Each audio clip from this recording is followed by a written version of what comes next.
Hello, everybody. Welcome to the Piano Star Masterclass brought to you by Piano League. I'm your host, Brian Lin, a professional pianist and a piano teacher. Ever since I graduated from Juilliard a few years ago, making piano education accessible to everybody has been one of my main goals. And that's why I created this series, the Piano Star Masterclass.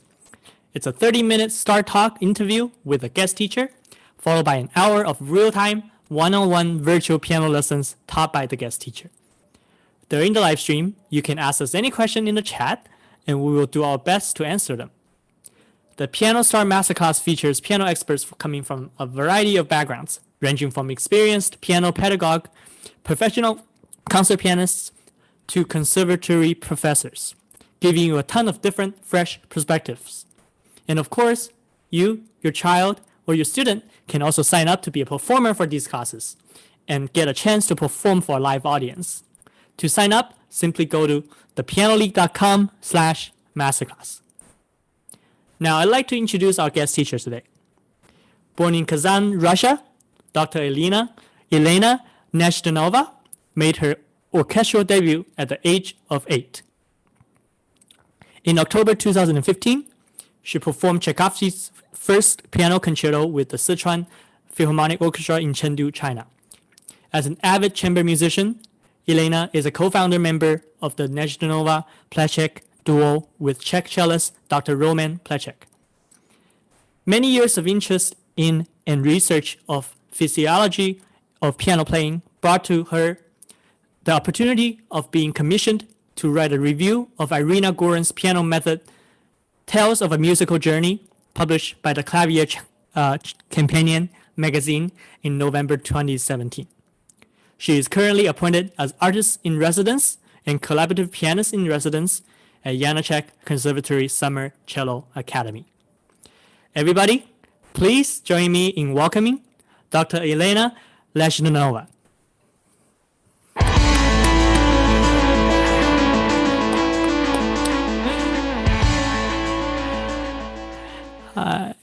Hi, Elena. How are you? Brian, good. How are you? Good. How are you doing in this lockdown? Doing well, keeping busy. Actually, a little bit more busy than I was when we weren't on lockdown, but it's good. It's productive. Right, great. I find myself being more productive during this time as well. I guess it's the nature of us pianists, always inside and working on our stuff. Craft. So since we only have 30 minutes, I'd like to just jump right into our topic today, which is about piano techniques and how to teach it from the start. First, I'd like to ask you, a lot of people discuss piano techniques in a variety of different ways. So my first question is, what makes your topic, or what you're going to talk about today unique, and what's different about what you're going to talk about today? Oh, sure. Excellent question. So, well, I'll have to say a little bit about my background very briefly. Yes, please. To give an idea. So I was born in Russia, and I was raised there until the age of 14.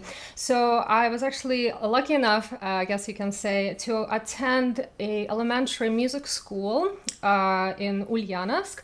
And our music schools are actually government subsidized, which means anyone could audition, and big percentage of kids will get in, and it costs nearly nothing. So of course it brought a lot of advantages that we had multiple lessons per week, different classes, play chamber music, orchestra, choir, you name it. So the one thing, I did grow up in the musical family, so I was submerged in the arts, opera, watching ballet, listening to symphony orchestras from a very, very young age. So when I attended the music school, I remembered my last teacher, actually, and I'm most thankful to her because I think she was the one who really inspired me wanting to become a teacher myself one day. And she often talked about how to create a beautiful sound, always striving for good tone, bigger tone up, perhaps you can say that as well, and always work on imagination. So moving forward in 2000, when I moved to United States and I did graduate from high school here, I started teaching piano at the age of 15, 16. So I really, of course, was excited to had my first student who actually, both of them just graduated college. And Congratulations. yeah, so it makes me feel quite old. But yeah, and looking back, I really only had access to about 2 books written by Russian authors. One was by Alexander Nikolaev, called The Russian School of Piano Playing. Maybe you have heard of that one. And Anna Artabalevskaya. And Anna Artabalevskaya often spoke about building the technique from the ground up. So musicality was always number one priority, and then working with whatever child you have at hand. So I guess almost like mothering them in a way. I also had an access to some American books, and I started to notice major differences of how certain subjects were introduced, certain concepts were introduced. And eventually I actually came across Irina Goran's YouTube channel because I was researching more about pedagogy, and that's how it kind of all got started, and the circle came to completion, I guess you can say. Yeah. Gotcha. And obviously, Irina Goran is such a huge influence on, piano pedagogy and piano technique in general. So talk to us about why you think it's important to start from the start, start early. Why can't we just, worry about, technique later? That's also really a good question. The way I think about it now, if you think about other instruments and how young students begin their very first lessons, playing the violin, Suzuki or classical style, how to hold the trumpet or the clarinet or flute. So every instrument has its own, I guess you could say, initial set of rules of developing good posture, learning how to hold a bow or learning to hold the instrument in your hands, embouchure, woodwind player, I already mentioned how to hold a bow. And I thought, why don't we do the same thing for piano? I mean, on one hand, if you think about it kind of jokingly, you could come up, take a pencil, poke at a note, and it gives you a lovely little note, so a little sound. And then when you take all 5 of little stick fingers, and you can kind of play a little song, and there you go, you play piano. But yeah, putting jokes aside, I realized that a lot of initial preparatory work must be addressed from the very beginning and continued for future lessons to build on new habits from the very beginning. So I guess you could also say the goal ultimately is, again, in my opinion, on the piano, is to produce a beautiful and a meaningful tone, and then learn how the instrument works, learn how to connect notes more together in eventually playing pieces and be able to tell a story. I mean, isn't that kind of what we're there for? 100% agreed. I think it's such a common problem that I see among students, that when they don't start with a good technique or the right way, then they have to spend a lot of time fixing it later on, and that's really a pain. So so why don't you tell us a little bit of your secret? What kind of techniques do you teach your students, and how do you think other young teachers out there, what kind of advice and suggestions might you give them in terms of teaching this technique from the start? Sure, sure. I mean, I guess you can say that none of this is going to be a brand new, discovery of a brand new planet that nobody knew existed. So I'm sure from different angles, different teachers through different generations all, puzzled it together, and somehow, I guess you can call it the Russian school of playing. Although there are still certain elements that perhaps are not so great, like forcing the sound or beating your students with the stick until they get it correctly. I mean, we don't want any of that, of course. Right, but I've always been interested in the Russian school of. Can you tell us a little bit about Yeah. maybe it's gonna be part of your answers, but just what is the Russian school of playing? I always find it fascinating, and I see so many brilliant pianists coming Yes. from Russia. So why don't you explain a little bit? I guess perhaps in one quick answer, you could say sound production. Learning to have the ability to listen to yourself, to listen to the tone that you are producing. Cantilena or the perfect legato playing. I mean, once we at that level, you feel so accomplished, like, yes, I did so good. My teacher will be proud. But of course, from the very beginning, and again, this is not just my research, but it's been around for a long time, how to introduce kids to experiment with music, how to experiment with sound. What is sound? How do you get a good sound, an excited, a happy tone from the piano? Or when you play a sad piece, how do you experience that sadness or emotion? Is it like a fake act, or is it something, you can actually feel? So for a lot of that, I would say introduce your kids and your students to classical music as early as possible. Do a lot of listening games, and actually makes a lesson go by quite more productively, I would say. Have them draw a picture, have them write a story. So they learn and gain the vocabulary needed later on to express themselves through music more. Some of the common approaches that I found, I guess we can say the Eastern European books by Anna Artabalevskaya and Irina Gorin, who actually, Irina now, I believe for the past 3 years, she's been teaching in China as an assistant professor or visiting professor at some Chinese universities in Chengdu. So what I've learned from gathering this information is relaxation from the very beginning. So some of these books do introduce, like, before you even touch the piano, we'll learn to swing our arms. We'll learn where the big muscles are. Now, of course, you don't tell all this scientific information to children. They don't care and don't understand. You have to turn it into a game. One of my favorites is, let's pretend we are Santa Claus holding the reins. So you tighten your hands, stretch your arms, and then you let go. So which one feels better? Tight, forced, or relaxed? I mean, even very simple things like that. So I guess just for our timing, I will move a little bit quicker. Sitting position. So how do we even learn to sit in front of this giant? Now, in our ideal world, I would love every piano kid to have an access to an acoustic instrument. It does not have to be a baby grand or Steinway, but just a good, solid, upright piano. To understand the mechanics of it. So when the hammer hits the string, the sound originates there. Unfortunately, keyboards, no matter how weighted they are, they just don't work the same. So we'll start with the piano. Then I also advise parents to buy an adjustable bench. You can now find a number of not very expensive ones.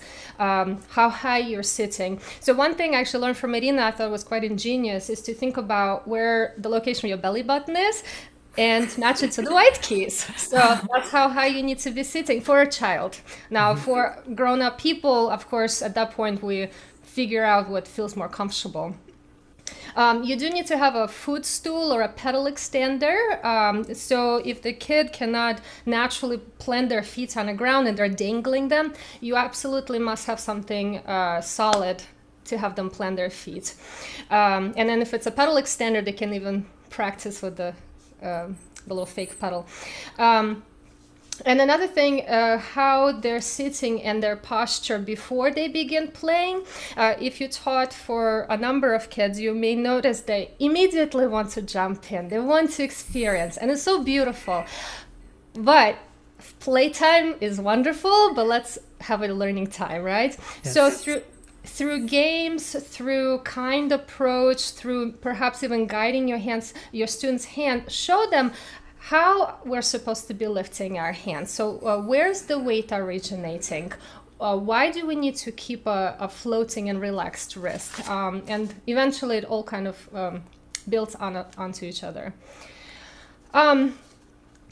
Another, I think a very important technical, let's call technical approach is the non-legato technique. So what in your opinion is non-legato, if I may ask? Non-legato, in my opinion, would be any sort of it would be something that's in between a staccato and a legato, where you have to hold it for a while, but then it doesn't. It's hard to define it, really. Right? It's hard Exactly. to define it in the Yeah, and that's something I also struggle. So like, well, non-legato, okay, like you play it, let go, do a little jumpy. This is like very basic motion, but not really. So in a number of, again, Russian books, like such as Nikolaev, one thing that I was always confused, because I actually didn't study the Nikolaev method, but I did somehow ended up having the books and taught from them later. But you will notice in the very first one, all of the note reading are super simple, and he introduces reading on the staff almost right away, and using only middle finger number 3. So imagine you play like Mary Had a Little Lamb, but you're only using middle finger. Why? Who knows? And so again, through my research and being introduced to Irina's book, Tales of a Musical Journey, then there's another wonderful teacher in Germany, Irina Mintz. She has a Hello Piano. They had some similarities about the non-legato approach. So what this means is, it may be a little bit too complicated, but basically, once we learned with the guidance, where the weight is coming from. So we want to imagine our arm being completely free. So shoulder is relaxed, and the energy, is floating all the way from shoulder all the way to the fingertip. So the students are learning to, you don't want to say perhaps create a shape, like you think maybe make a circle or hold the ball and it kind of fixes it in a position. There are other ways that we can explain this, but once they're able to play on the tip of the finger without collapsing the joint, which is another common mistake, right? So we want to dip the finger into the key by not breaking the wrist too much, and with leading of the wrist, we want to let go or lift it up. And it has to be very gentle, not pushing, not squeezing, not forcing, but very natural. So there are actually a number of toys and different devices that people like Irina and we're all sort of experimenting with our own takes on it, on how to do that. Tell your student an image of dipping your finger into peanut butter. So you've got a jar of peanut butter, it's soft and squishy. How would you, dip your finger into it? Or honey. So it's slow. We're listening to if it's a note, we're listening to the duration of the sound, and then we're gently lifting. I personally also like to sing with my students. So I have them, when we're doing these very simple exercises, even just on the black keys, sing on neutral pitch and see how your voice starts the note, continues, and then your voice lets go. What do you mean by neutral pitch? Like on or just without any syllables, right? Just go. Right. Okay, gotcha. Right. Or Right, and we have an audience question actually about that. T. Michelle asked, "What age do these games need to happen?" So basically, how young do you, how do you start, on your first lesson, or, after a couple months, or what? Absolutely, from day one. They walk into a studio. Hello, how are you? Let's explore the piano. I'm not afraid to actually show kids the inside of the piano, because that's the first thing they want to see. So just kind of break the ice. So introduce it to the instrument, like play something for them, very showy, or maybe something very beautiful, and just to get their attention going. And from the beginning, again, in the ideal world, maybe now through Zoom is not as great, but you could maybe have a song playing or a piece playing and introduce them to these relaxation exercises. Say, okay, stand tall, let your arms hang loose by your side, and we're gently just going to swing them. I don't know, call a swing set. You can create your own ways of explaining it however you like. And then we're going to become a windmill. So your arms are raising up and, going up and down. Bend over, do the same thing, let them kind of hang loosely. Just so the child becomes aware of, okay, it's great to be relaxed. Do the Santa Claus arm. Right. So basically the point is to really get the student to understand how important it is to relax Yes. your shoulder, your Yes. arm and everything in Yes. your body. Do you do these exercises often? Because they also have to play the music at some point, right? So Of course. yeah, so how often do you do these exercises? So I'm still, and again, it depends on a student. So if you have a very active child, actually currently I started teaching a brother of one of the siblings that I had for a few years, and he was 4, I believe. Boy, I mean, energy. He was under the piano, running around, doing all sorts of crazy things. But he has a perfect pitch. So I realized, okay, cool, let's explore that. So I would start immediately doing ear training exercises with him. So, of course, he would want to kind of start banging on the keys. So you could kindly say, okay, playtime is over. Now we're listening. So I play a couple of tunes for him, see if he can sing it back. And then we start to explore the keyboard. Now, because this kid had an older sister, he already knew, like he was almost teaching me. He's like, I know, I'll tell you where the low keys are, where the high keys are. So it's like, all right. But there are different ways that you can turn into a game. Where does the bear live, or where's the elephant? Have them go for deep sound, and then little birds live over there. I do start kids quite young, so I'm not afraid to take a 4-year-old if I think that within a month or even 2 of lessons, they can settle down. Now, I have had a situation that had a little girl, sweetest little thing. She was so shy, and after about a semester of lessons, I said, why don't you guys come back when you're a little bit older and maybe, like the piano now, because she enjoyed listening to music, but you couldn't get her to do anything. But yes. Gotcha. And I'm just monitoring the chat here. We have another question. KFA Lala asked, do they teach or use the Alexander technique in Russia? Are you familiar with the Alexander technique? I am familiar. I don't know if they teach her in Russia. Now, keep in mind, I was 14 when I left, and I'm not going to tell you how old I am, but it was a long time ago. And I'm not going to ask. Yeah. Right. Back then, I've never heard of it. I think the first time I've heard of Alexander, it was in college, because some singers came and Same here. Workshop. Yes. Same here, yeah. Yes, but I'm a little bit know some things. Yes. Right. So yeah, my college, Juilliard, also offered some Alexander technique classes. Unfortunately, I did not take any of them, but what I imagine is it has a lot to do with relaxing as well, and also breathing. Breathing is another thing that's very pretty important, right? Do Russian teachers talk about breathing a lot? Yes.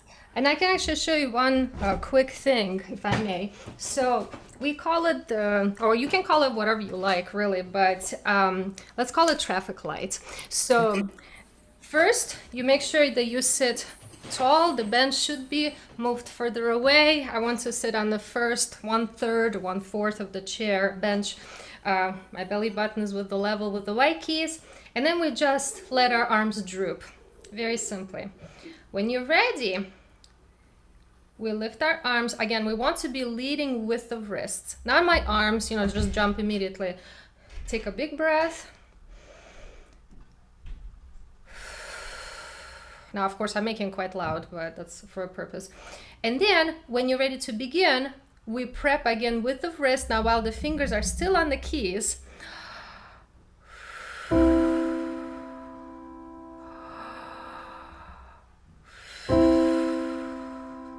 So if you can see, my arm is still a little bit involved. Again, it's quite challenging actually to do, but with a child, if you are holding their arm, you can guide it and show them exactly how you want them to dip into the note.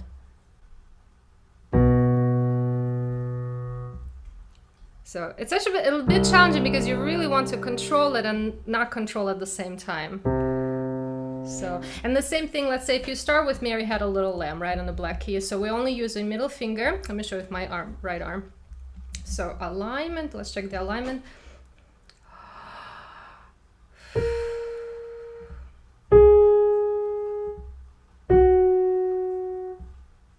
I'm trying again to lead with the wrist more, not, you know, like this, not flat fingers, nothing kind of crazy. And listening to every sound. Lift.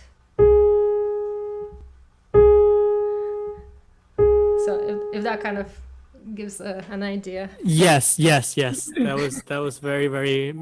I wish it continued. Very, very magical. Yes, and yeah, I think the one thing about this quarantine is that you can't really hold the students the hand, and that's been really frustrating for me as well. Yes. Yeah. The one thing, again, all of these ideas is not, you know, I didn't come up with a lot of them. I did some, I modified a few, but I'm really grateful for somebody like Elena Goran, who actually is wide and open on the internet, and she's very happy to share her ideas. And I think we're all learning from each other. But one thing I actually thought was also quite ingenious.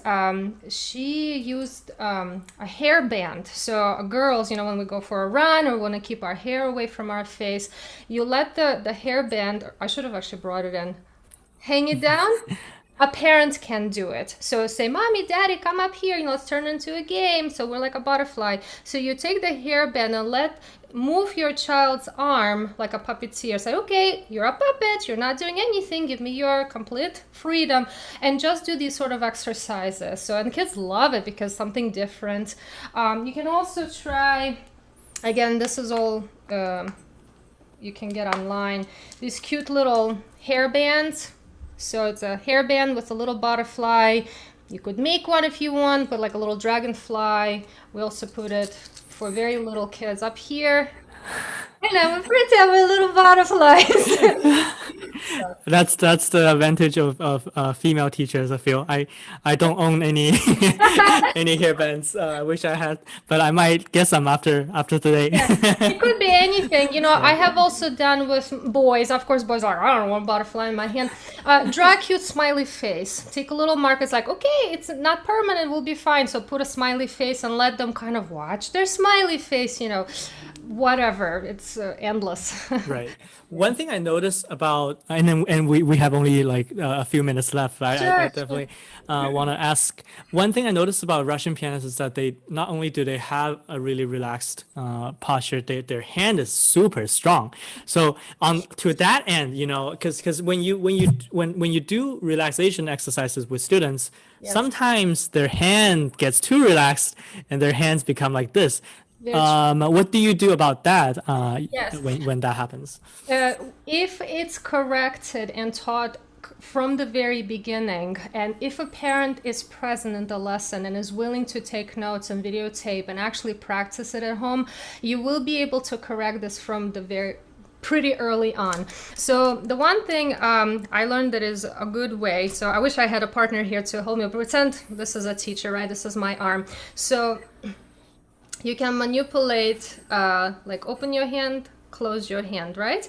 And then with my other hand, pretend the other one is free, I'm guiding the finger joint. So you can take it by the joint right here and pretty much play a simple tune, but you are manipulating the student hand. Then we could do the same thing with the second finger. And of course, you will see all sorts of crazy stuff. So fingers are spread out. You could say, okay, you know, you are little, I don't know, butterfly or something. Up and you relaxed. Yeah, anything. I mean, you can experiment.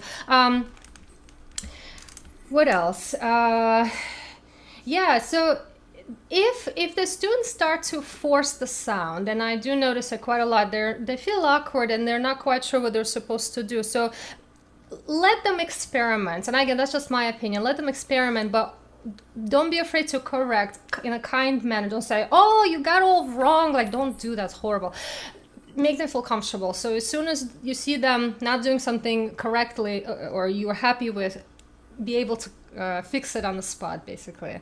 But yes, the one thing you did mention about pianists having big sound, that's one thing I do agree with to an extent, but the more and more I'm becoming aware that young children do not need to be taught these things. Unless, we're born another Kissen who's age of 8 can play Rachmaninoff, that's probably a different story. But with regular children, let them learn gradually, let them all take their time. And when they're ready to play bigger, toccatas or little percussive pieces, then the teacher can say, okay, stronger, firmer fingertip, more arm. Always support with the arm, but that's my opinion. Understood. So you would prioritize relaxation over. Well, I mean, both are important, obviously. Yeah, and it's not like relaxation that you will let your fingers be like noodles. No, we're not talking about it. You should be able to sustain the weight, the natural weight of the arm, all the way from shoulder on one fingertip. And so while we were practicing those little songs using just the middle finger, kids learn about the alignment. They learn that, yes, you can play deeper, and then you do 2-note slurs, or I'm kind of out of focus, 2-note slur, 3-note slurs, how we're using the entire arm to travel. And it's not going to be, like droopy or noodle hands, I call them. So, or spaghetti fingers. Exactly, spaghetti fingers. Yeah, I only encountered that with transfer students, to be honest with you, who haven't had that foundation from the beginning. Right. Those are the type of students that I experience as well. When they transfer from outside, sometimes you have to fix a bit of things. Yeah. But great. We are already up in time. Time always passed really fast when the content is as good as this. So I know, wish every 3 hours. Right. I wish so too. Our masterclass student is here. Okay. So let's get him in. His name is Blake. And he will be using 2 devices, apparently, one iPad and one iPhone, because one for, I think, for him to see and one for us to see. So let's get them both in, and I'll mute.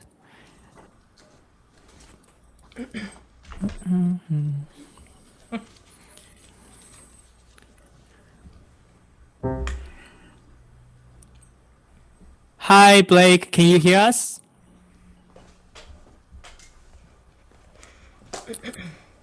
All right, let's see. Hi, Blake. Can you hear us? Yeah. Great. Oops. He's in space. Let's mute your. Let me see. Let me mute your iPad. Can you still hear us? Yeah. Okay, great. Is this good for you, Blake? You're gonna use your iPad to see us, and then you're gonna listen to us on the iPhone. Is that correct? Perfect. Oh, we don't need the other video, so oh, I see. So let's see. There we go. All right. Okay, so let's let the parent do its thing. Okay, cool. So Elena, I'll let you talk to the student, and Okay. I'll drop off Sounds for now. good. Thank you. Blakey, take your hand off this. Yeah. Hi, Blake. Hi. How are you? Good. I'm so glad you came to play for me. I'm so excited. How long have you played the piano for, may I ask? 1 year. 1 year. 1 year. Good for you, buddy. That's great. So what are you going to perform for me today? Sonatina in F major. Uh-huh. Do you remember who the Sonatina in F major? Oh, yes. The 3rd movement, right? Yeah. Do you know how to say the composer's name? Anton Diabelli. Great job. All right, I'm all ears. Put your hand down. Don't do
All right, wonderful job. Thank you so much for playing for me and being so brave.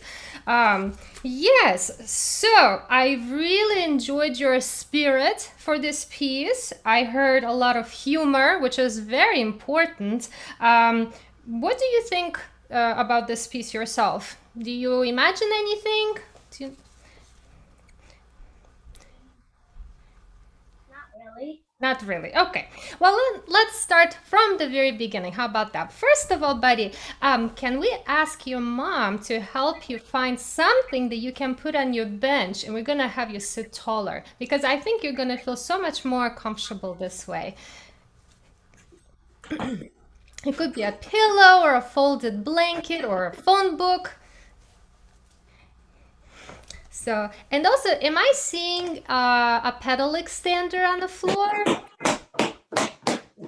What? Am I seeing a pedal extender on the floor? Thank you so much, Mom. That's great. What is that little black box on your where your feet are? On your left. It's a turtle stool. Turtle stool. Is that for your feet so they don't dangle? Are you able to place your feet on the ground without them dangling? Or do you need it? I cannot really tell, unfortunately, from this angle. No. So why don't we actually move you? So yeah, it looks like you need it. How about this? Can we move your bench slightly back? Can you move your bench slightly back? Just a little bit, right. Now, you do not need to sit on the entire chair. I'm gonna show you something. Let me know if you can see me, yes? Yeah. Okay, do you see my chair? Yeah. So I do have a little blanket as well. So I move it a little bit away and I want to sit kind of on the front part, not middle, not all the way to the chair, but the front part. So sit comfortably, make sure you have enough room. This is actually too close for me. So like this. Oh, now you disappeared. Brian, I think I can see myself in both videos. There we go. Thank you. Yeah, I fixed it.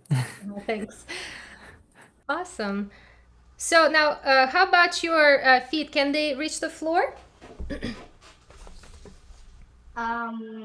Yeah. They can. Okay, wonderful. So I think actually you are still sitting too low, but for future reference, do you feel where your belly button is? Your belly? So that should be at the level with the white keys. So where is it right now? Kind of? Like Literally underneath, yes. So I would prefer it to be a little bit higher. That's all right for now.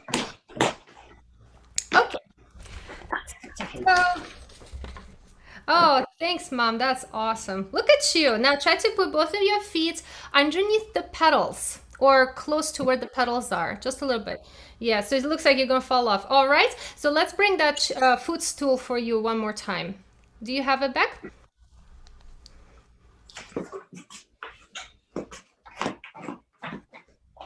Thank you so much. Fabulous. Now move it closer to the, okay. Yeah, it's not as ideal, but that's all right. We'll work with it. Okay, put your knees close together, a little bit closer. There we go.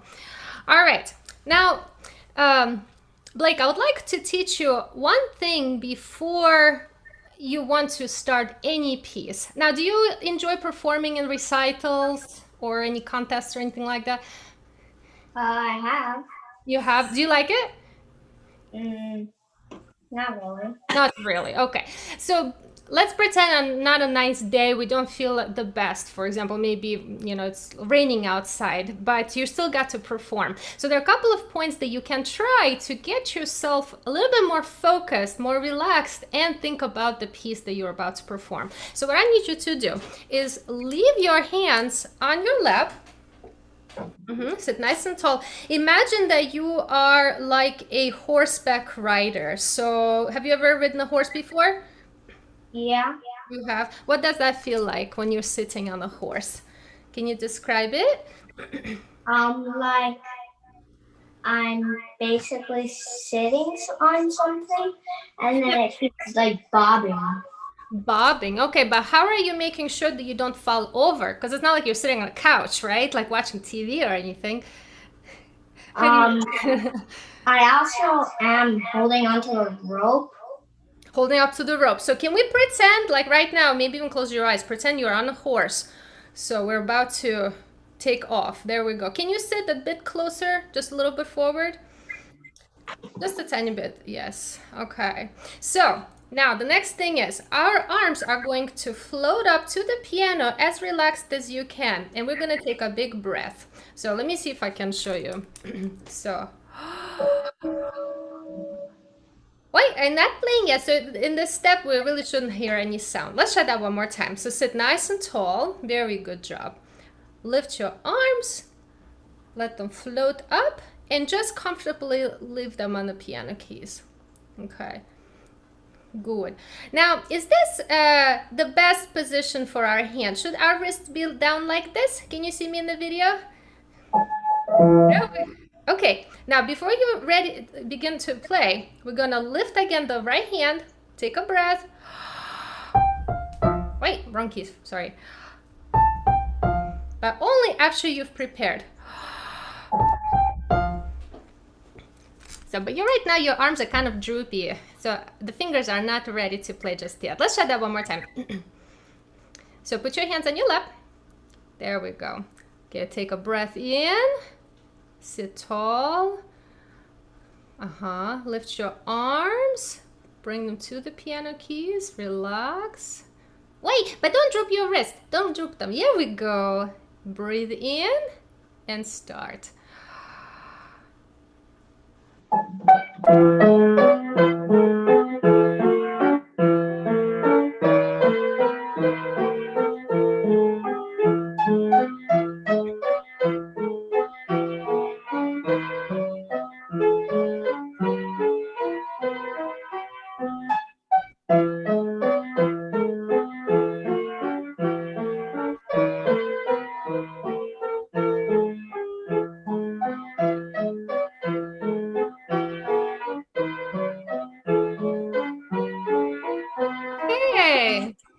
Hey, hey, that was good. How did that make you feel? Were you less nervous? I bet you were.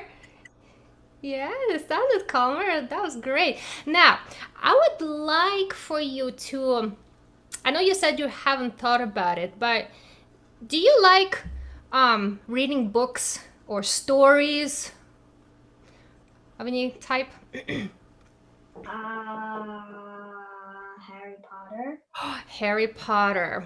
Okay, that's pretty heavy. How about something, I don't know, kind of like a fairy tale or something, or maybe even like a Disney, like a little cartoon, Disney cartoon. I don't know. Do you like cartoons? Star Wars. Star Wars. Another very heavy one. Okay. I'm trying to I'm trying to think of something that is happy and uh, joyful, cheerful, and maybe cute. I don't know. Do you know of any character that could resemble that? It doesn't have to be a person, it could be an animal.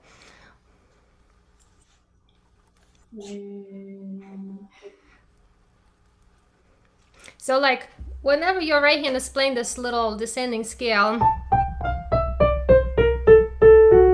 what could it be? Rather than, yeah, there are 8 notes with a bunch of Walking down the stairs. Walking down the stairs. Okay. So do we want to watch our feet when we walk down the stairs? Yeah, because otherwise it's like, wow, whoopsies, missed some stairs there.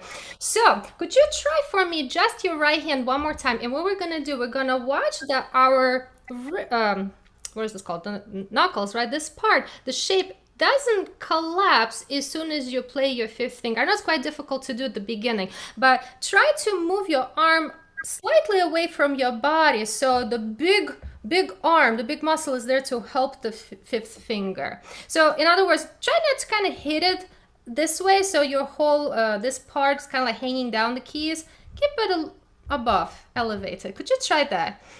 And I want you to think just going down the stairs.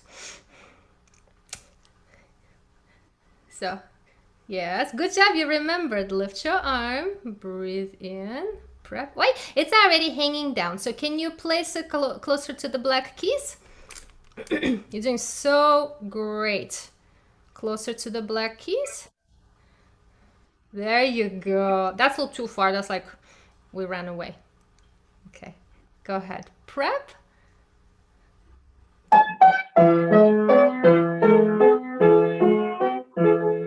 That's okay. That's okay. You want to just maybe do your right hand? Don't worry about the left. Doesn't matter. Good job. You learn so quickly. Now, wait, but you hit the key. You kind of went, eek. Yeah. Let's try that again. Let your pinky be like it's a little foot. Like, could I ask you to start it one more time? One last time. I promise I won't stop you. Wait. Yes, good. Start on a key. Lift. Lift from the wrist. Fingers close to the black keys. A little bit. Close to the black keys. There you go. Super.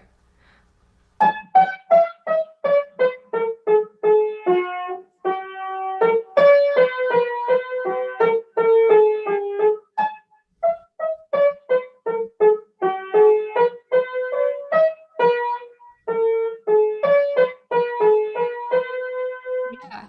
I have a question for you. Do you ever practice hands separately? You do? Like how many times before you put them together? 5, 6, 7. Wow, good for you. So can I be kind of a mean person and ask you to do it like 15 times? Your teacher's gonna love it. So let's try it now. Hands together, but try to keep your hands close to black keys and let's keep going this time. Okay? So let's do. So put your hands first on your lap. Both hands. Yes, thanks, Mom. Both hands. Left hand join. Whoop. There we go. Float up. Breathe in. Close to the black keys. Don't drop your fingers. And go.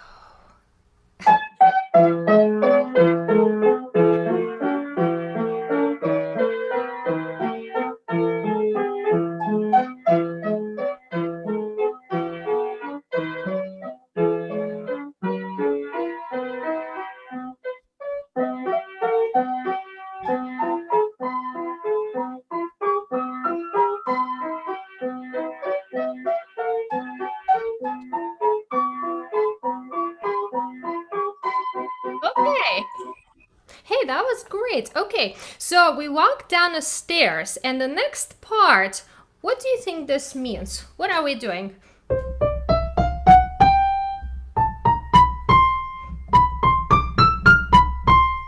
don't know if my piano is loud enough, but what? You're walking up the stairs. Now we're walking up the stairs. Okay, you forgot something. It's like, oh, I forgot my wallet. I don't know. What does your score, your music score says? What dynamic marking should you start? Piano. Say it again. I'm talking about measure, I think not 8. I see piano. Like when you go Piano. piano, you have piano. Super.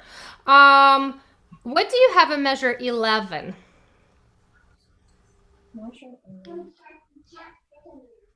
Crescendo. Crescendo. What does that mean? Like you're going soft and then loud. So first you go softer and then you get loud?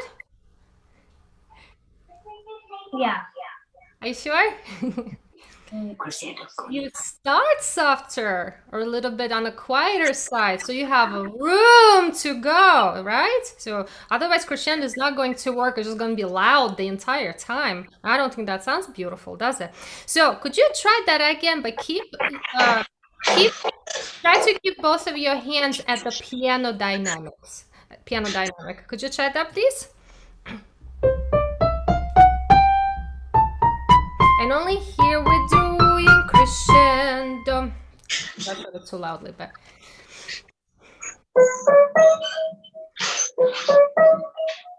Wait, but you know what? You know what did we forget? What did you do before? Prep before you play the note. No, okay. Good job.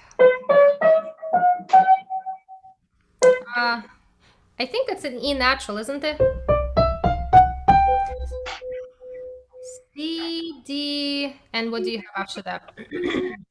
E, F, and F sharp.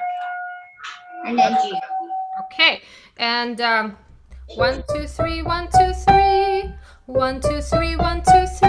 Aim for that G all the way to the top. Just try that.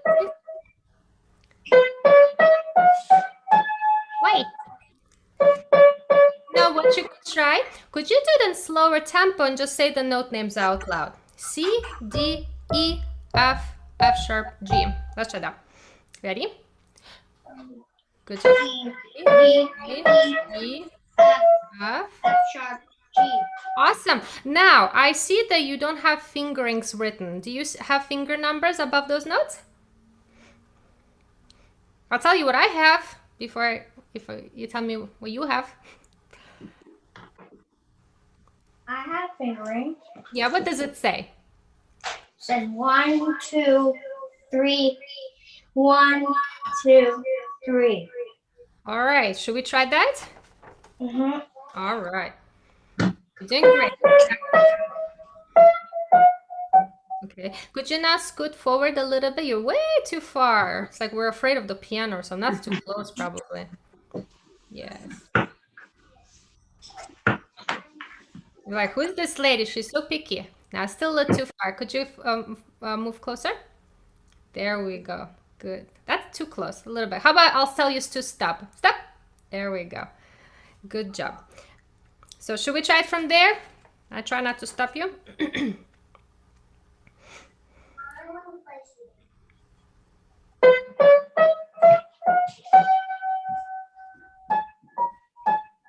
Wait, B flats, right? Good.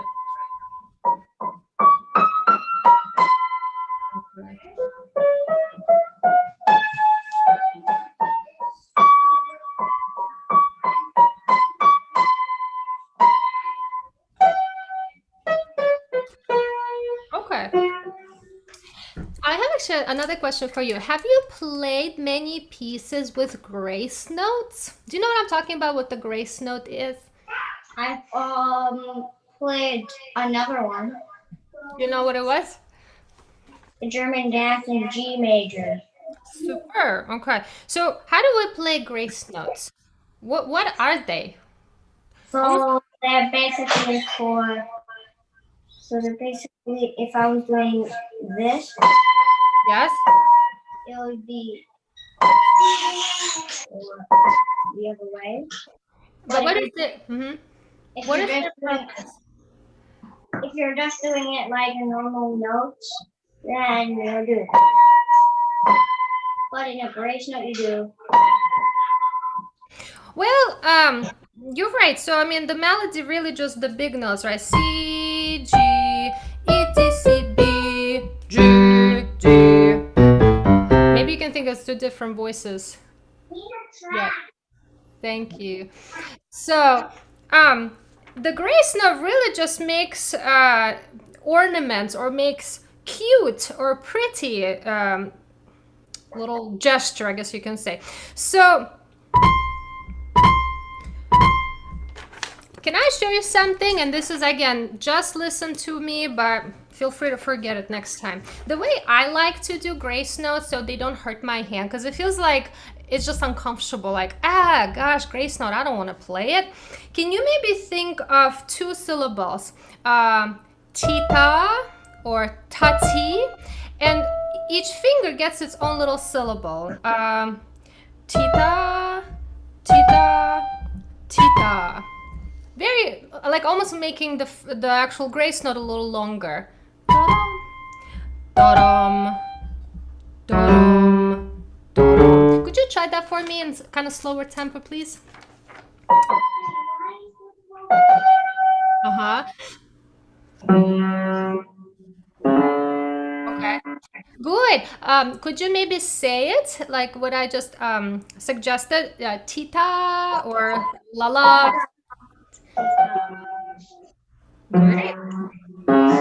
Yeah, but the ones in the bass clef sound kind of muddy. It's like brr, brr, brr. So if we try ti-da, ti-da, ti-da, and really aim for the middle finger. Doing great. I'm giving you lots of ideas. So start on the keys.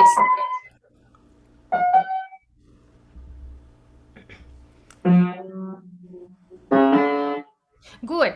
Now, how about this? Let's not hit any of those notes. So let's pretend the piano has feelings. And if, you know how like sometimes some kids can be kind of mean and they're like, I'm gonna poke you. Has anybody done that to you? Hopefully not. Somebody's kicked me. Kick you? Oh, that's not nice either. But think like poking. Ouch, ouch, ouch. So when I hit the piano, I often think, man, if I had feelings, you'll start crying.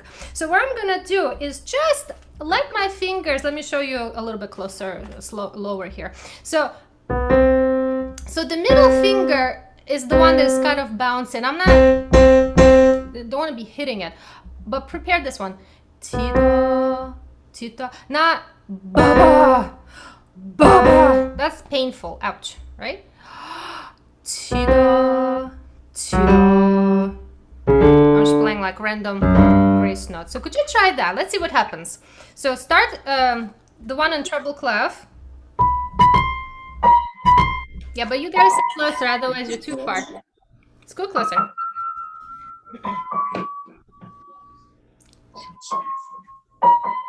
Okay, that almost worked. Hey, great job. How about this? Start on the key. Do you see my finger?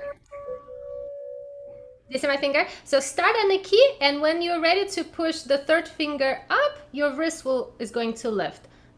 Ti-dum, bottom. It's almost like you have 2 feet and they're walking forward. Let's see if that works. I don't know. Proceed. Don't lift your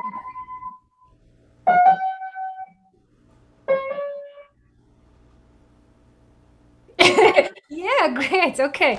Well, we're getting somewhere. So would you feel comfortable, buddy, to start on the measure where you go?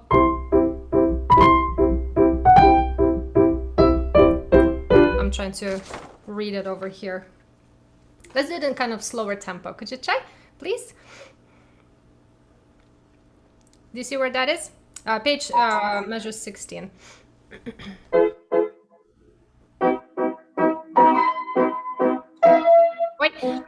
But do the little grace note before the chord, not with the chord.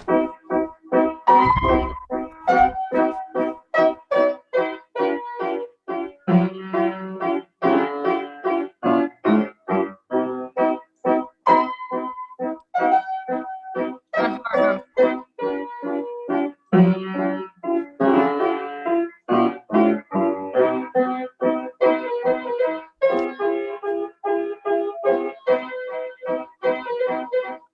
Okay.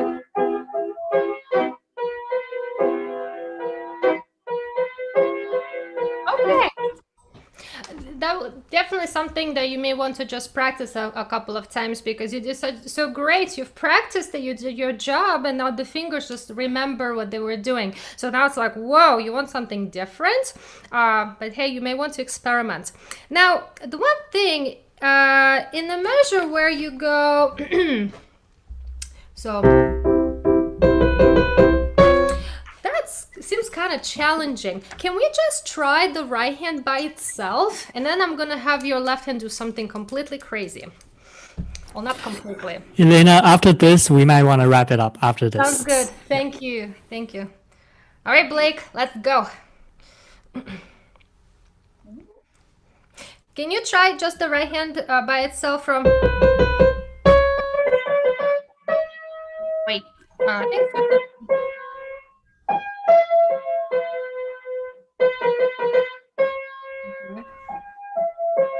Okay. Okay, that's good. Can you try your left hand? Find C major chord, the lowest C major chord on the piano. Where would that live? Yeah, that's gonna be an elephant. How about maybe an octave above that? Okay. Now I want you to try it and play it as softly as you possibly can, like it's in the basement. Could you try that? Softer, like super soft. 1, 2, 3, 1, 2, 3, really quietly. Well, not so quiet so we cannot hear it. There you go. Now let your arm bounce a little bit. Bounce, bounce, bounce. Tricky. Okay. So, great job. As you practice, I would just suggest, and again, you can feel free to forget anything I told you. Try to play your left hand chords super low on the piano, and let your right hand play the notes the way it's supposed to, and see what you find. So it's kind of a cool effect. So,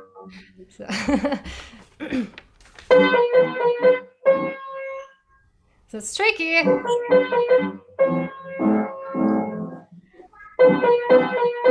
There you go. Wait.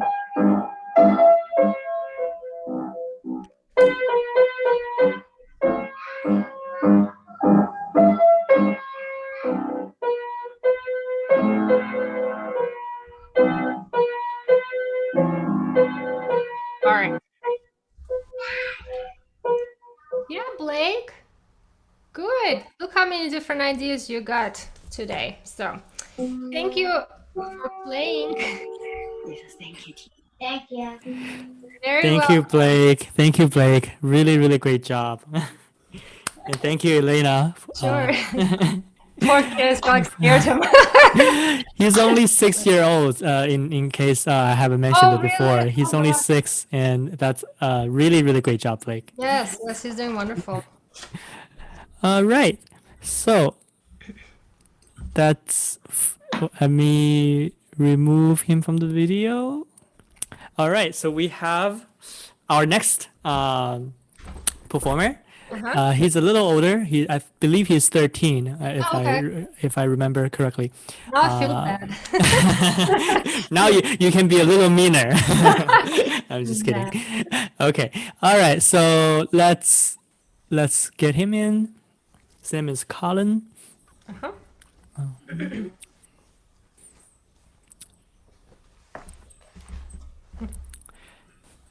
Hi, Colin. Can you hear us? Yeah. Great. Sweet. I'll leave it up to you guys. Thank you.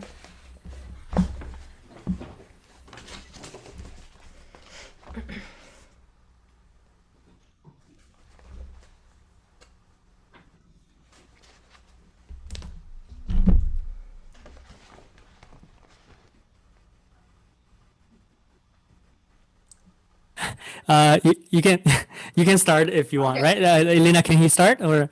Yeah, I cannot see his video. Oh, you can't? Oh, You were kind of frozen in the midair. oh, interesting. Maybe it's something. Can you try changing the setting on your end because I can see both of you pretty clearly. Let me try gallery view. Oh, okay. Yeah, Can if you I see? can keep a gallery view. Okay, cool, cool, Hi, awesome. All Paula. right. Thank you. Nice to meet you. Thanks so much for playing for me. Nice. All right. Brahms, right? Yeah. Very serious. Great.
Colin. That was very beautiful. Thank you very much. I mean, I want to congratulate you for a really brave sound. That's what I got from your playing, and very beautiful, tender moments in the middle section. I will be completely honest with you. So I actually do not have this opus in my repertoire as in performing. So I've learned it and played around with it. So, but if I were to demonstrate a couple of things, I probably will not be able to do it as well as you do. So really great. But, you know, let's work with what we have. I guess I just want to start with kind of like an obvious question. What is a ballad? Well, I think it tends to be like serious. I think when I hear ballades and they're kind of very like filled with emotion. That's right. What other composers do you know who wrote ballades? Well, I know Chopin was one of the first to like use Good for you. as like the name. Yes, it's true. So it's almost like, well, it is like an epic tale. Actually, I don't know if you know Brahms's trying to remember, Opus 10, I believe, the ballad. So one of them has such a creepy story behind it, the Edward. So it's like, you know, I don't know if you Google it up, you can read about it. So there's some sort of like drama or epic story of a battle or something going on. I'm not sure if Brahms had any stories in mind for this particular one, probably not, but it was written closer to the end of his life. So some people speculate that perhaps it's his, I don't know, thinking about the mortality and immortality, who knows? So it could be some sort of struggle, I guess. So do you personally have any story that you imagine when you play this? Because you played it so convincingly, that's why I'm trying to say that you really did a great job paying attention to the dynamics, like you let the music unfold. So I was just curious, I was like, I wonder if he's thinking any specific. I was just thinking like it was really serious, but like the mood shifts like very almost, I wouldn't say abruptly, but like I just was trying to think like how the piece sounded. That's true. What if we were to think of a character or actually the boy before you mentioned Harry Potter, so now I'm thinking about Harry Potter, you know, maybe something dramatic in his story, and then how can we justify moving into such a sad and beautiful middle section? Like what's going on there? Well, I think for Brahms it was probably like his like mixed emotions or something. Could be. Well, he dedicated to Clara Schumann, so you know there's always that. Yes. So my only thing, well, actually two things. I was thinking, what can we do to make a storytelling? And again, this is just my opinion. You can completely forget as soon as you and I say bye bye. I like stories. I like to be inspired by music. I can create my own story. It doesn't have to be anything obvious, but put more personal emotion into like the slow section. So what do we do to make let's say the left hand is so beautiful, the little pattern, so it's, I don't know, it's like a water, I guess, a sense of movements there, but the right hand voicing, I mean, it's in a duet, and then yeah, kind of like a duet, right? How do we hear that so it doesn't sound just a bunch of notes and a bunch of phrases? Do you know what I'm trying to say? I think so. Is it like how to like voice it? Yeah, voicing. Yeah. So almost imagine that it's a singer, you know, expressing or maybe singing an aria, but it's very personal, but it's kind of like hidden, but it wants to be heard. So of course you're not going to be pounding on those notes, but I feel like you could linger a little bit more. Again, that's just my opinion. Would you feel comfortable starting with the middle section? Could we just work on the right hand there? Oh, just right hand? Sure. And I apologize that the screen is a bit small and it's dark. So if I comment on something and you're not doing it, completely ignore it. It's just I can't see very well. So, but go ahead. Let's just try maybe the right hand by itself.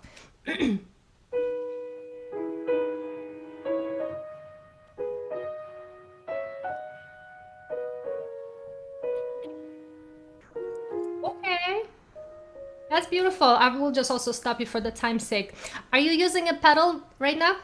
Yeah. Okay, so one thing that one of my dearest teachers did to me that like to torture his students, he said, play everything without pedal and practice without pedal. If your fingers can do it, great. Add the pedal as like, I don't know, a cherry on top of ice cream. So it may be kind of challenging, but let's just experiment. So foot off the pedal. And what do we need to do to really project? Again, I may butcher it a little bit.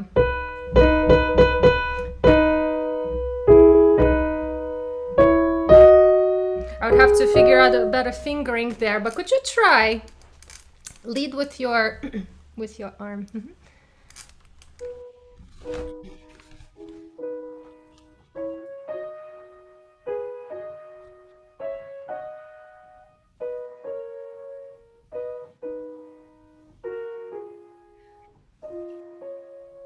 Uh-huh. Yes. What do you think about that little trick? With the arm?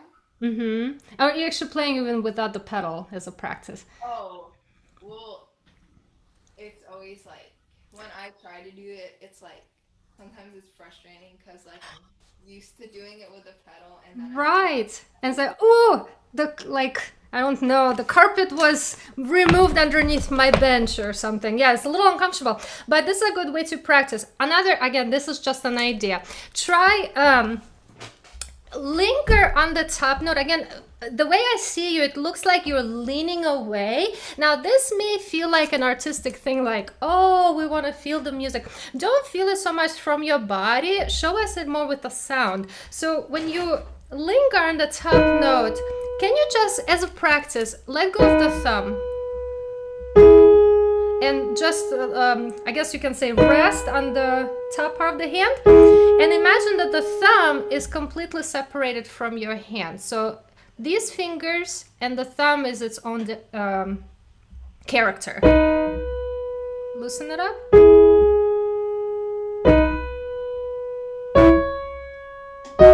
Could you try that? Yes. Super. One last thing, again, from where I'm sitting, looks like your arm kind of wants to bob up and down a little too much. Do you do that quite a bit? I think so. Okay. Again, it may feel like we are relaxing, but what if we were to just quiet the upper arm altogether? Put your arms on your lap for me for a second. Yes, lean forward kind of bit. Imagine that you're like a horseback rider. Yeah, there you go. Now, just bring your arm up to the piano and let that weight, yeah, carry on the finger. Good. So play the first note and don't go like this with your wrist. Don't lift. So it's like dead arm. Again, I don't expect it from first try. It's tricky. Try it. Good. Relax your wrist a little bit more. Yes. Move your arm slightly out. Yeah, there you go. Pretend you're an eagle. Eagles have wings, they flop. Good. And a little lower. So again, don't lift too much.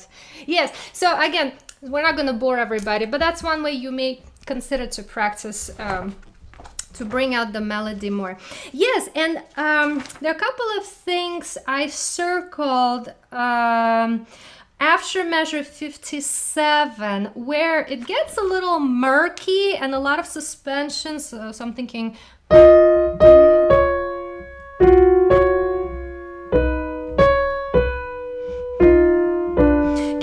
Again, be careful with the pedal, because when you performed it, I couldn't hear the change between those patterns. It was just like more of like one color. Could you maybe enjoy them a little bit more?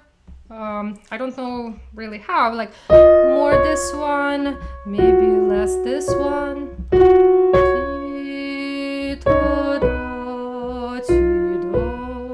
So we hear again clarity.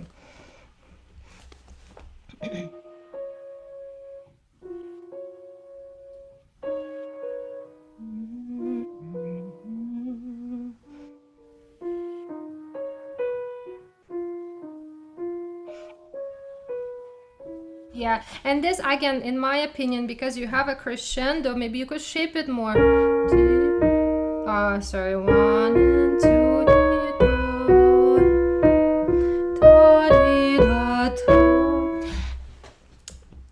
Yes, thank you.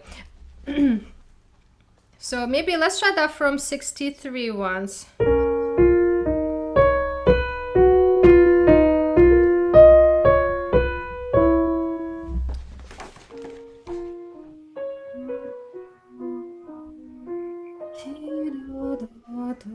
Yeah, and again, maybe you could go more towards the more singing, like you're really trying to sing with the music.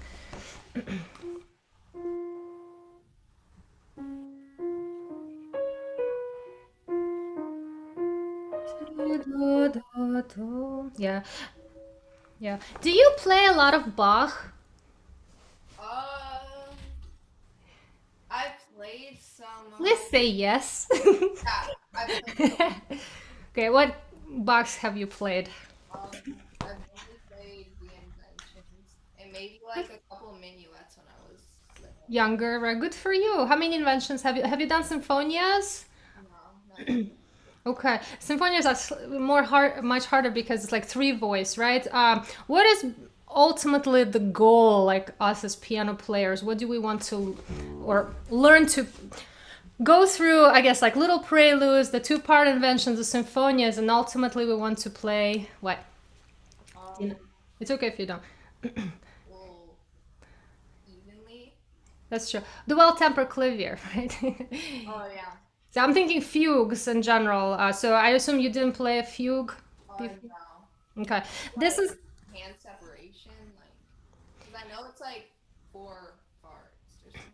it could be that's right, but like here again, because Bach, let's call him the great father of classical music, so everybody learned from him. So in little elements like that, in my opinion, it's very Bachian, I guess you can say. So you have two voices, middle voice and the top voice. So they're having a conversation, you know. But if we're not voicing it, sometimes it could become kind of mushy and a little too backgroundy. Does that make sense? Yeah, I think so. Okay. What else was I going to say? Could you actually maybe start it for me one more time? Now you warmed up. Yes, and just one thing, as you start, be careful that you don't lean away from the piano. So put yourself, I don't know, do you have a bench, an adjustable bench, or what are you sitting on? Huh? Adjustable bench. Adjustable bench, great. Is this as high as it can go? No, it can go a lot higher. Okay. Again, I can't really see, so I don't want to give you wrong information, but you could consider going up just a little bit so your belly button is at the white keys, and just so your elbows are slightly higher than the piano keys, just a tiny bit. Yeah. So, yeah. Okay, and don't lean away. Woo! So let's try that one more time.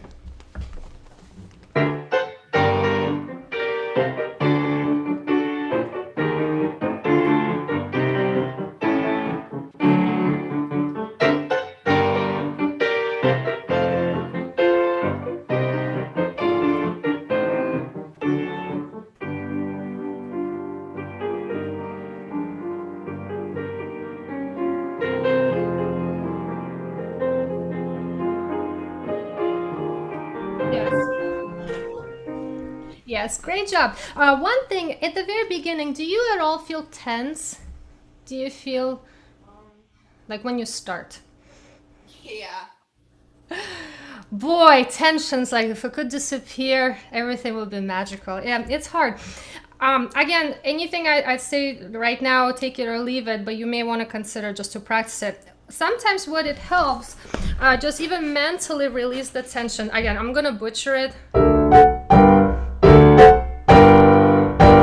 So we are landing on a strong chord, but I'm mentally thinking, relax, let that energy flow out rather than and then go.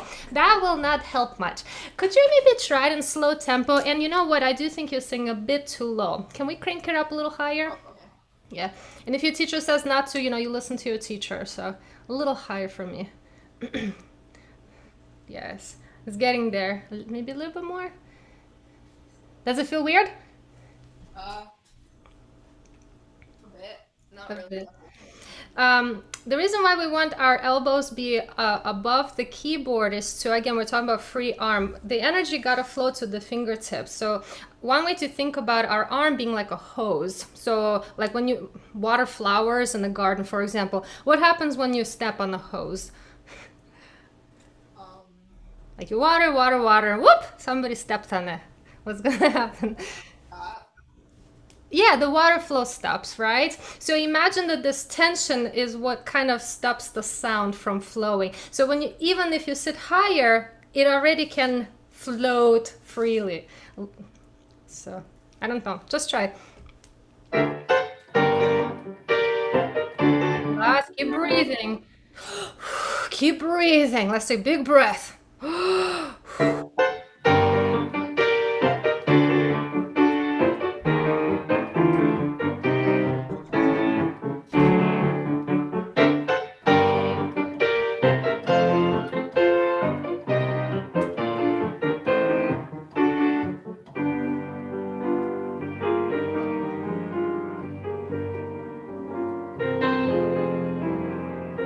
Yes, good.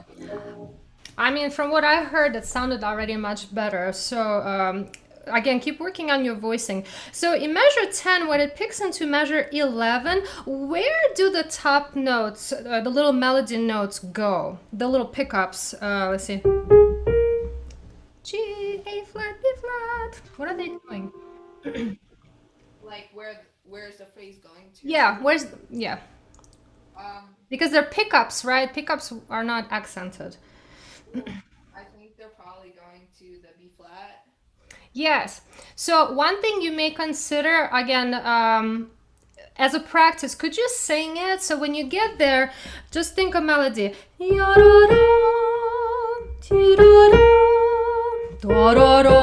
So instead of you know what I mean? Like doing the opposite. Would you feel comfortable singing in public? Not really.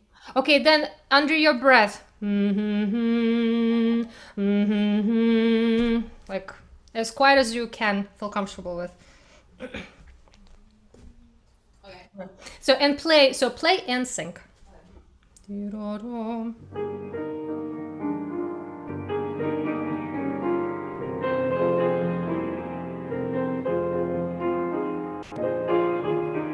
Yes. Okay, this time I felt like I heard it better. But then you've got another thing you may agree or disagree. In music, when a composer writes patterns and he repeats them many times, do we want to play them all the same? No. I don't think, unless it's like minimalist music, right? Then you better practice keeping them the same, but not in Brahms. So maybe, again, my opinion, think like tiny bit crescendo. So the first one is piano, a little bit more, and then as you get higher to that C, something needs to happen, so it's not the same. Does that make sense? Yeah. And then I was trying to like go loud on the first one and then like softer on the second one for each one. Okay, that's good. Let's try that. Maybe don't think loud, but more supported, more. Because loud could also be like ba ba ba, kind of weird. So just try. Yeah, but your tops are disappearing. Your tops are disappearing. They need to go I am here. Where are you? So.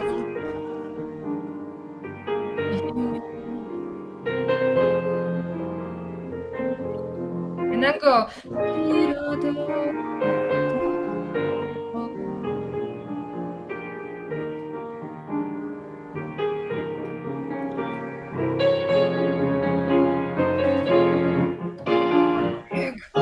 Breathe.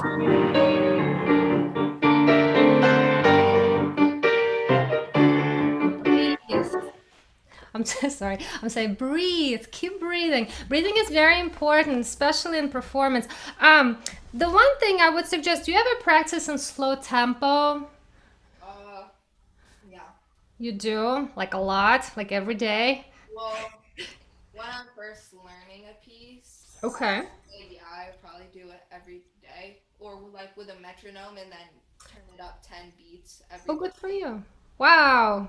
I wish my students practice with metronome, but it's great. So the one thing, again, I would suggest, play even hands separately in a slow tempo, but I don't want to say like a detached sound. We call it a little bit like a non-legato. So you really know exactly where your fingers are going on all of those chords and those little gestures. So when you solidify it in slow tempo, keeping in mind the free arm, breathing, when you do it in fast tempo, hopefully it will feel easier to play. Do you know what I'm getting at? Yeah. Yeah, because if we only learn the piece, awesome, now I can enjoy and just keep going back and forth in fast tempo. Unfortunately, the muscle memory forgets the initial practice. Again, my opinion. All right, well, could you maybe continue? How about we'll measure 27 and relax. From that part? Sure, whatever you feel comfortable, somewhere there.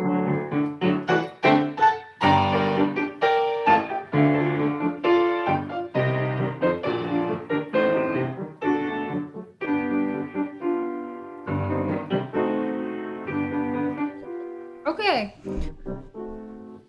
Good. So in this section, this is what measure 32. I'm thinking, what can we do to bring out that top G? So you've got G, then you've got the chord. I'll do no slow tempo because I cannot play this. Right. So it's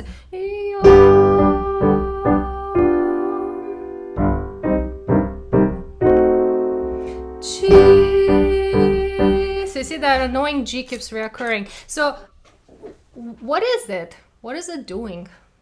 Well, I think it's probably, since you have to go to other places with your left hand and can't hold the octave, it's probably kind of providing even though it's like the highest note, it's kind of providing a structure. Yeah, right, because we are in G minor, so it's like, yes, here's your G note. We'll repeat it several times. But the thing is, the rest of the chords, you might want to try to play them, I guess, maybe quicker staccato, less loud, so you really hear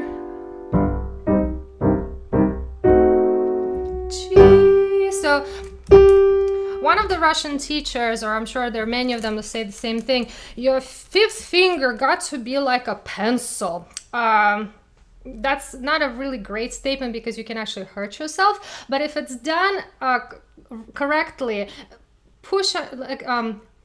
land on it a little bit more fuller. So don't poke at it that it hurts, but let it sink in a little bit more into the key.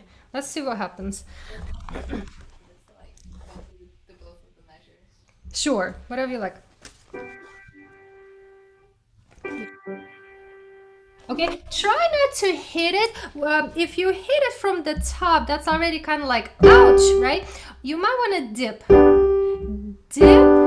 Dip. Let's just kind of experiment with it a little bit.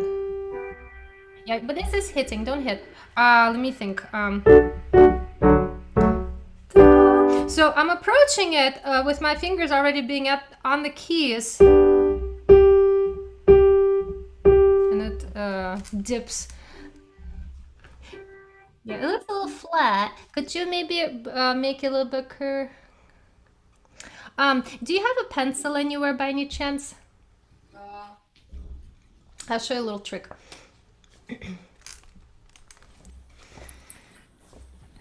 And after this trick, we want to wrap it up. Yes, thank you. Doing a great job. Again, just as a suggestion, hold your pencil or pen with the fingertips, the top 4 fingers laying across, right? And then the thumb underneath it. Yes. So you're kind of spreading them a little bit this way. Let's kind of bring them together. So, close their hand. Yes, that's right. Okay. Now, put a pencil away and bring that hand shape on the keys. So if you want, you could even just hold it, balance it like a little bit, put it down, and then, well, try to make sure that the knuckles are still showing. So we want, the knuckles are kind of like a roof over the house. So if the roof's collapsing, nicht gut, like they say in Germany. Yes, you're kind of spreading your fingers. Can you bring your thumb closer? Here, I'll show you. Yes, like imagine that you are cradling a baby bird. So can you flip your hand this way? Yes, let me know if you cannot see me. I can turn. Yes, awesome. And now flip it upside down and relax. Yes, so bring it and just relax. Don't hold the tension. Yes, your wrist is a bit high. You see? It goes. Drop it and move your arm out. Away, your elbow a little bit. It's kind of hard. Again, just for the time, we probably cannot do all of that, but as a practice, do this a few times. So when your arm is landing, let me see if I can explain a little bit better. So pretend this is your other hand. You're kind of going like this. Can you describe this? It's like, can you see it? yeah, it's like, yeah, it's like the wrist is kind of going way too high. So what you want to do is move your arm out a little bit and align it with your 5th finger. So where your elbow, this part, forearm, and your pinky should be like a straight line. Yeah, kind of is getting there. Your thumb is now off the keys. Can you bring your thumb to the keys? You should be resting. Yes, it's getting there. Yes, that's the idea. All right, so just practice it, see if that will be helpful at all. Yes, I guess the one thing I would say, do it several times in slow tempo and just work on your voicing without the pedal. I think that will help clean up the things and keep breathing, especially in big sections. Okay? Great job. Thank you so much for playing for me today. Thank you, Colin. Great job today, and thank you for joining us today. All right. Hopefully that's helpful. That was so great. You know, one of the dilemmas of piano teachers, you know, from my own experience is that when there's so much to talk about always, and the harder the piece get, the more you have to talk about. And it's hard to decide, right? Sometimes, you know, what do you talk about? Do you talk about the technical side? Do you talk about the musical side? Do you combine them? But how would that fit in a 45 minutes? You know, do you find yourself having to pick and choose, you know, what to talk about in a lesson? And yes. One quote I actually read really, by, I think it was actually maybe one of his students, by Theodore Lashetitsky, who was a student of Czerny.